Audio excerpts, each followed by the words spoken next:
Hello students, welcome to my channel CPSC History and Social Science. I am Vijendra Nagda. Today we will discuss about class 10 chapter 4, that is agriculture. Today in this video we will discuss about the 3-mark questions of this chapter agriculture. So let's begin the 3-mark questions of chapter agriculture. The first question of this video is distinguish between primitive subsistence farming and commercial farming by stating 5 points of distinction. Primitive subsistence farming और commercial farming के बीच अंतर बताइए कोई 5 बिंदु बताकर। ठीक है, जो प्राचीन निर्वाह कृषि है और वाणिज्यिक कृषि है, दोनों के बीच में 5 अंतर बताने हैं। तो सबसे पहले सब्सिस्टेंस फार्मिंग यानी निर्वाह कृषि। निर्वाह कृषि की पहली विशेषता है it is practised on small patches, ये छोटे छोटे खेतों में की जाती है, जबकि commercial farming on large scale. ठीक है, तो फर्स्ट डिफरेंस हो गया जो है निर्वाह कृषि छोटे खेतों में, कमर्शियल फार्मिंग बड़े बड़े खेतों में। Second difference, farming depend on irrigation. सब निर्वाह कृषि में जो है इसमें सिंचाई की बहुत ज़रूरत रहती है, और जबकि कमर्शियल फार्मिंग में irrigation facilities are already available, वहाँ पर सिंचाई की सुविधाएं पहले से उपलब्ध होती है। ठीक है, फिर निर्वाह कृषि जो है वो पुराने टूल्स विथ प्रिमिटिव टूल्स के माध्यम से की जाती है, जबकि कमर्शियल फार्मिंग में मॉडर्न टेक्नोलॉजी का यूज़ किया जाता है। फिर इसमें जो खाद बीज यूज़ करते हैं वो ट्रेडिशनल होते हैं, ट्रेडिशनल मैन्योर इज़ यूज्ड, जबकि कमर्शियल में केमिकल फर्टिलाइज़र्स जो है वो ज़्यादा यूज़ किए जाते हैं। ठीक है, सब्सिस्टेंस फार्मिंग या निर्वाह कृषि में ज़्यादातर सभी फैमिली मेम्बर्स इन्वॉल्व रहते हैं खेती के काम में, जबकि कमर्शियल फार्मिंग में लेबरर्स को हायर किया जाता है और जो मज़दूर होते हैं वो काम करते हैं खेतों में। और सिक्स डिफरेंस है only cereals and other food crops are gone. निर्वाह कृषि में ज़्यादातर खाने पीने की फसलें या अनाज ही उगाया जाता है, जबकि कमर्शियल क्रॉप्स में वो फसलें उगाई जाती है कमर्शियल एग्रीकल्चर में, फार्मिंग में, जो कि बाज़ार में बेचने की दृष्टि से उपयोगी होती है।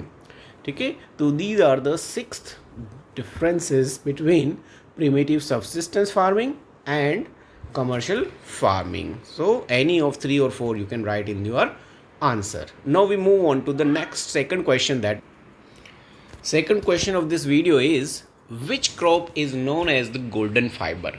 किस क्रॉप को जो है, कौन सी फसल जो है गोल्डन फाइबर या सुनहरा रेशा कहा जाता है? Explain 2 geographical conditions essential for the cultivation of this crop. इस फसल को उगाने की 2 भौगोलिक दशाएं बताइए एंड मेंशन द इसके जो है 4 यूजेस या प्रयोग भी बताने हैं। तो golden fibre is jute, jute को जो है सुनहरा रेशा कहा जाता है। इसकी ज्योग्राफिकल कंडीशंस देखें तो it grows well in well drained fertile soil. इसके लिए उपयोगी जो है फर्टाइल सॉइल रहती है, उपजाऊ मिट्टी बहुत ज़रूर रहती है, और ज़्यादातर ये जो है मैदानी, बाढ़ के मैदानी क्षेत्रों में इसको उगाना बहुत अच्छा रहता है। Where the soil is renewed every year, जहाँ पर हर साल मिट्टी नई होती जाती है। तो इसके लिए बहुत उपजाऊ एल्यूवियल टाइप की सोल जो है, बांगर जिसको हम कहते हैं, वो रिक्वायर्ड रहती है। Second, high temperature is required during the time of growth, और इसकी बढ़ते समय, गोल्डन फाइबर या जूट के बढ़ते समय बहुत अधिक तापमान की आवश्यकता रहती है, more than 25 to 30 degree temperature required. अब इसकी प्रयोग की बात करें, jute is very useful crop. इसका बहुत सारी चीज़ों में प्रयोग किया जाता है, जिसमें सबसे इम्पोर्टेंट है it is used in gunny bags, mats, ropes, yarn, carpets and other artefacts. Jute का उपयोग जो है बोरियां बनाने में, रस्सियां बनाने में, ठीक है, कारपेट बनाने में किया जाता है, और उससे बहुत सारी सजावट की चीज़ें भी बनाई जाती हैं। ठीक है, तो it is very very useful crop. और in India it is grown in mainly West Bengal. ये वेस्ट बंगाल और आसाम जो है आपको याद रखना है, यहाँ पर ये जो है मोस्टली उगाई जाती है।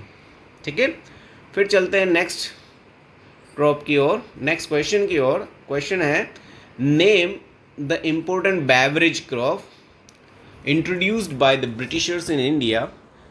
अंग्रेजों द्वारा भारत में इंट्रोड्यूस की गई उस पेय फसल का नाम बताइए। दूसरा, explain the geographical condition needed for its cultivation, और उस फसल के लिए जो आवश्यक भौगोलिक दशा है उनके बारे में भी बताइए।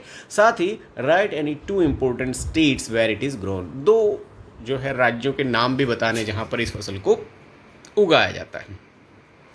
ठीक है, तो वो फसल जो अंग्रेजों द्वारा भारत में इंट्रोड्यूस की गई थी पेय फसलों में, तो पेय फसलों में एक तो चाय और दूसरी कॉफ़ी है, और इसमें से T was introduced by the British in India. अंग्रेजों ने भारत में चाय जो है वो उगाना शुरू किया था। इसकी ज्योग्राफिकल कंडीशन या भौगोलिक दशाओं की बात करें तो सबसे पहले इसके लिए जो है एनवायरनमेंट है दैट इज़ ट्रॉपिकल एंड सब ट्रॉपिकल क्लाइमेट। ठीक है, उष्ण या उपोष्ण जो है जलवायु इसके लिए बहुत उपयुक्त रहती है। इसके लिए भी फर्टाइल सोइल रिक्वायर्ड रहती है, rich in humus and organic matter, जिसमें ह्यूमस की मात्रा ज़्यादा हो ऐसी मिट्टी, उपजाऊ मिट्टी इसके लिए बहुत उपयोगी रहती है। फिर दूसरा, warm moist Frost free climate all through the year, जहाँ हल्का गर्म हो, नम वातावरण हो, और साथ ही साथ जो है कोहरा रहित जो है वातावरण रहना चाहिए पूरे साल। ऐसा एरिया इसकी खेती के लिए बहुत अच्छा रहता है। और तीसरा है frequent showers evenly distributed through out the year. ठीक है, जहाँ पर साल भर हल्की फुल्की बरसात होती रहती है पूरे साल भर, and ensures continuous growth of the tender tea leaves, और इसकी वजह से जो है चाय की पत्तियाँ लगातार आती रहती हैं। Mainly Assam, Tamil Nadu and Kerala, India में आसाम, तमिलनाडु और केरला जो है चाय के मेजर प्रोड्यूसर्स है। इसके अलावा Himachal Pradesh, Uttarakhand, Meghalaya, Andhra Pradesh, Tripura are also producer of tea, वहाँ पर भी चाय उगाई जाती है। ठीक है, तो ये बहुत इंपॉर्टेंट क्वेश्चन है टी का। नेक्स्ट चलते हैं हम अगले क्वेश्चन की ओर, that is what is the importance of pulses in our economy. हमारी अर्थव्यवस्था में दालों का क्या महत्व है। Why are pulses grown as a rotation crop, क्यों दालों को एक रोटेशन के रूप में उगाया जाता है। And name 2 major pulses producing states in India, और भारत में चाय दाल के प्रमुख उत्पादक 2 राज्यों के नाम बताइए। ठीक है, तो हम बात करते हैं कि भारत में दाल का क्या महत्व है, इम्पोर्टेंस है। तो India is the largest producer as well as consumer of pulses. तो भारत न केवल वर्ल्ड में सबसे ज़्यादा दाल उगाता है बल्कि दालों का कंज्यूमर भी है। सबसे ज़्यादा दालों का उपभोग भी इंडिया में ही किया जाता है, और इस वजह से भारतीय अर्थव्यवस्था में दाल का बहुत महत्व है। दूसरा, इस फसल को जो है ऑन रोटेशन उगाया जाता है, एक बार कोई दूसरी फसल उगाते हैं और उसके बाद फिर खेत में दालों को उगाना भारत में पसंद किया जाता है, because it is a leguminous crop the restored soil fertility. ये एक लेगुमिनस क्रॉप है जो ज़मीन के अंदर जो नाइट्रोजन है वो जो ख़त्म हो जाती है वो वापस पेड़ पौधों में इंक्रीज़ करने का काम करती है। तो it is grown in rotation, इसलिए इसको रोटेशन में उगाया जाता है ताकि सोइल की फर्टिलिटी वापस बढ़ाई जा सके। मध्य प्रदेश, उत्तर प्रदेश, राजस्थान, महाराष्ट्र, ये जो मिडिल पार्ट के स्टेट्स हैं इंडिया के, यहाँ पर जो है दालों का उत्पादन बहुत अधिक किया जाता है। And in Karnataka also, Karnataka में भी दालें उगाई जाती है। तो दालों के ऊपर ये बहुत इंपॉर्टेंट क्वेश्चन है। इसके बाद हम मूव ऑन करते हैं नेक्स्ट क्वेश्चन नंबर 5 की ओर। Describe 4 geographic conditions required for the growth of cotton.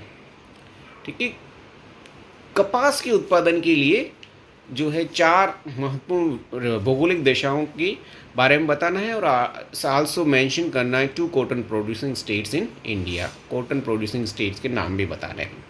तो कपास की फसल के लिए जो 4 ज्योग्राफिकल कंडीशंस हैं that are required. First, it grows well in drier parts of the black cotton soil. ठीक है, काली मिट्टी के सूखे क्षेत्रों में ये ज़्यादा अच्छे से उगाई जाती है।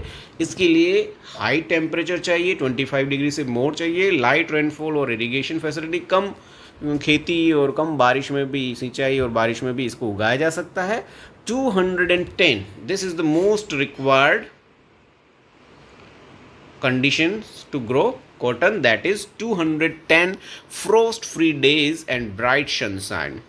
ठीक है, कोहरा रहित 210 दिनों के आसपास का मौसम जहाँ होता हो और जहाँ जो है सूर्य की रोशनी, तेज रोशनी पड़ती हो, ऐसे क्षेत्रों में उसे उगाना बहुत अच्छा रहता है। महाराष्ट्र, गुजरात एंड मध्य प्रदेश, ये 3 इंडिया के जो टॉप प्रोड्यूसर्स हैं कॉटन के, वो ये तीनों हैं। काली मिट्टी के क्षेत्र हैं, वहाँ पर इसको उगाया जाता है और इसके लिए फ्रोस्ट फ्री डेज इसलिए रिक्वायर्ड रहते हैं कि इसका जो फल आता है, डोडा जिसको कहा जाता है, उसको अगर कोहरा रहित कोहरे जैसा मौसम रहता है तो वो नमी की वजह से उसके अंदर का थ्रेड या रेशा ख़राब हो जाता है, तो उससे बचने के लिए फ्रोस्ट फ्री डेज रिक्वायर्ड रहते हैं। लेकिन आजकल इसे इंडिया के पंजाब जैसे, हरियाणा जैसे क्षेत्रों में भी उगाया जा रहा है।